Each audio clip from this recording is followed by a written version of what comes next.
वक्ता द्वारा दिया गया वक्तव्य उसकी अपनी निजी राय है, जिससे एचडी न्यूज इंडिया का कोई भी लेना देना नहीं है। खून का कतरा इस देश के नौजवानों किसानों के लिए हम लोगों ने पूरा समर्थन दिया है। 132 करोड़ आबादी वाला भारत आज राकेश टिकैत जी के साथ में खड़ा हुआ है। हमें कोई हिला नहीं सकता और हम राकेश टिकैत जी के साथ हैं तन मन धन से। आपका परिचय देते हुए अपनी बात कहना।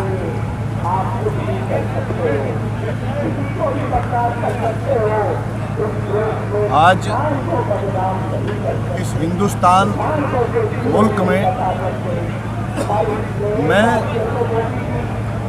देश के अंदर राष्ट्रीय अध्यक्ष होने के नाते, एक समाज की देश की जिम्मेदारी होने के नाते मैं ये पूछना चाहता हूँ कि आज 73 साल की आज़ादी के बाद जिन लोगों ने, जिन माताओं ने अपने मांग के सिंदूर को देश को आज़ाद कराने में अपने इकलौते बेटे को जिन्होंने खपा दिया था, क्या उन्होंने ये सोचा था कि ये जब देश आज़ाद होगा, इसमें लोकतंत्र की बहाली होगी, जमहूरियत और डेमोक्रेसी आएगी, तो हिंदुस्तान ने का जो नारा है जय जवान जय किसान, आज देश में किसानों के साथ जो अन्याय, जो जुल्म मौजूदा सरकार जो कर रही है, भारत के संविधान में ये लिखा हुआ है कि देश की सरकारें, चाहे वो केंद्र की हो चाहे वो राज्य की हो,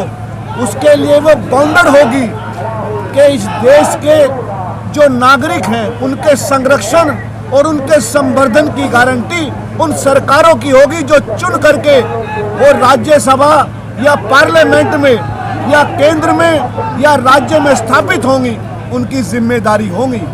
देश जब आज़ाद हुआ उससे पहले एक मीटिंग हुई थी मद्रास के अंदर 1921 में।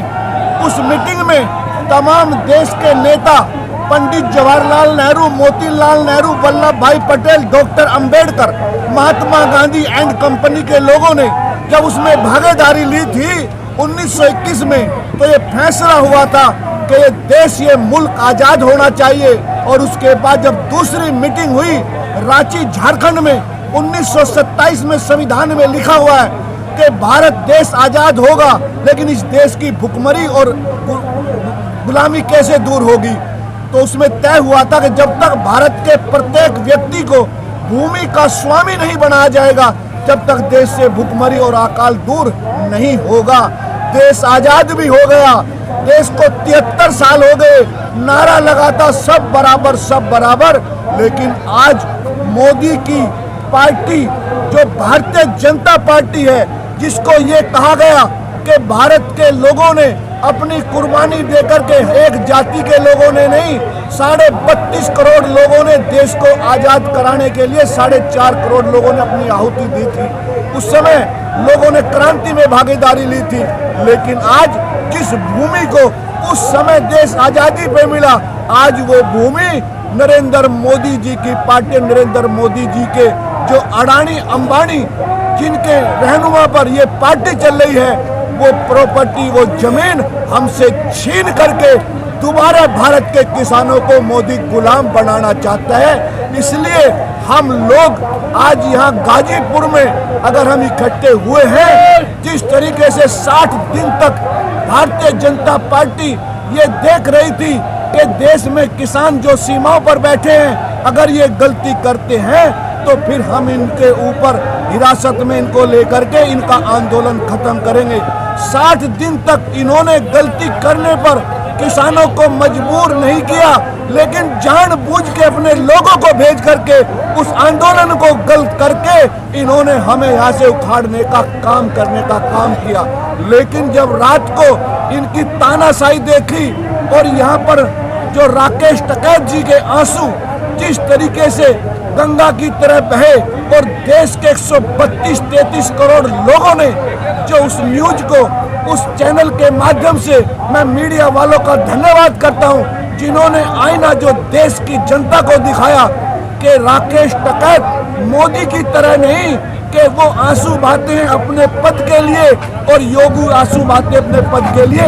राकेश टिकैत ने देश की हिंदुस्तान के किसानों के लिए जो दर्द उनका छलका है, उसके लिए मैं तमाम अपनी मीटिंगें छोड़ करके बहन सुनीता कश्यप, राजवीर कश्यप, हम तमाम लोग अपनी टीम के साथ में राकेश टिकैत और किसान आंदोलन के लिए हम लोग यहाँ इकट्ठे और हमने आह्वान किया है कि देश एक 6743 वाली जाति वाला देश, ये एक जात का आंदोलन नहीं है, ये भारत के किसानों का आंदोलन है। जब तक बिल वापस नहीं होगा, ओमपाल कश्यप ने पहले भी कहा और आज भी कहता हूं, मैं किसानों के साथ था और किसानों के साथ हूं, और जब तक इस मोदी की तानाशाही वापस नहीं कर देंगे, जब तक हम यहाँ जाने वाले नहीं हैं। यही तानाशाही 1992 में बाबरी मस्जिद ढा करके जब कल्याण सिंह मुख्यमंत्री उत्तर प्रदेश में थे तो वाजपेयी को इस्तीफा देना पड़ा था।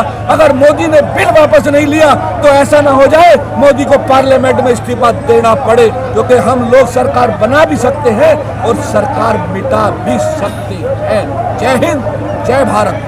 नोटबंदी, कभी जीएसटी, कभी एमएसपी में जब ये चाहते हैं कि तीनों कानून रद्द हो जाए और एमएसपी पे कानून बने, तो ये कोई बड़ी समस्या तो है नहीं। अगर आपके लिए बड़ी समस्या है तो फिर आपको इस्तीफा दे देना चाहिए। आपको इस्तीफा इसलिए दे देना चाहिए कि जब आप इतनी सी भी समस्या पे काम नहीं कर सकते, देश के जो रीढ़ की हड्डी कहा जाता है किसान, उनके हक अधिकार की आवाज़ के लिए आप ये काम नहीं कर सकते, तो आपको वहाँ संसद में बैठना भी जरूरी नहीं है। आप इस लायक नहीं है मोदी जी। और रही बात आपकी, क्या कोई कहे कि माननीय मोदी जी को हम ऐसा कहते हैं, तो आपकी ही पार्टी की बात बता दूं, आपकी पार्टी में तो ऐसी ऐसी महिला है जो प्रधानमंत्री जी को चूड़ियाँ तक भेज देती है। शुक्र करो अभी तो चूड़ियाँ हमने आपको भेजी नहीं है, इससे पहले मैंने अपनी चूड़ियाँ आपको भेजना शुरू कर दें, इससे पहले कुर्सी खाली कर दो। और नहीं तो ये जनता अभी तो थोड़ी ही समर्थन है। और आप क्या कहते हैं कि दिल्ली समर्थन नहीं कर रही, हम दिल्ली से भी समर्थन दे रहे हैं। पूरी दिल्ली, पूरा पश्चिम उत्तर में पूरा भारत के किसानों का समर्थन कर रहे हैं। और ये आप लोगों की जो गंदी राजनीति है, जो ये इनके बीच उग्रवादियों को भेजकर जो आप इनका शोषण करना चाहते हैं, इनको गलत ठहराकर इस आंदोलन को खत्म करना चाहते हैं, ये तो आपकी खोटी सोच है। इससे पता लगता है कि आप भूमिपुत्र नहीं हो, आप तो कोई आदिवासी से भी बदतर हो, जो अपने पिता की, अपने किसान की, अपनी मातृभूमि की समस्या को नहीं समझ सकते।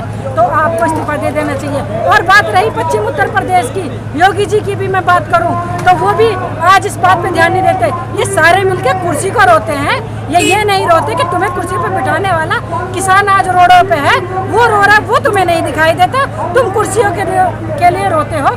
ये रोना धोना झूठे मगरमच्छ के आंसू बंद करो। सच्चे जो आंसू हैं, सच्चे जो अमृत इनकी आंखों से बह रहा है, ये बिल वापस लेकर इसको समर्थन देने का काम करो। नहीं तो मुख्यमंत्री पश्चिम उत्तर प्रदेश में इस्तीफा दे, दिल्ली में प्रधानमंत्री जी इस्तीफा दे, जहाँ से जो भी मुख्यमंत्री किसान का समर्थन नहीं करता वे अपने अपने इस्तीफे दें। क्योंकि खानी तो रोटी है ना, खाना तो अन्न ही है। कोई अगर सोना खाता हो तो बेशक इसका समर्थन ना करे। अगर जो सच्चा किसान है, जो सच्चा देशभक्त है, जिसने मातृभूमि पे जन्म लिया है, तो वो इस अन्न पैदा करने वाले किसान के साथ खड़ा होगा। और मैं पश्चिम उत्तर प्रदेश की तरफ से महिलाओं के साथ, पूरे बहुमत समर्थन के साथ, आज तो मैं उनको इसलिए रोक कर आया है कि कहीं ये आंदोलन ज़्यादा उग्र ना हो जाए। अगर हमारी बात मान ली जाती है, किसानों की बातें मान ली जाती है, तो इसको आंदोलन को यहीं समाप्त करने की कोशिश कर सकते हैं। अगर इन्होंने नहीं इनकी बातें समर्थन ये वापस लिया तो फिर अब महिलाएं भी इसमें पूरे समर्थन के साथ आएगी। जय हिंद, जय भारत, जय जवान, जय किसान।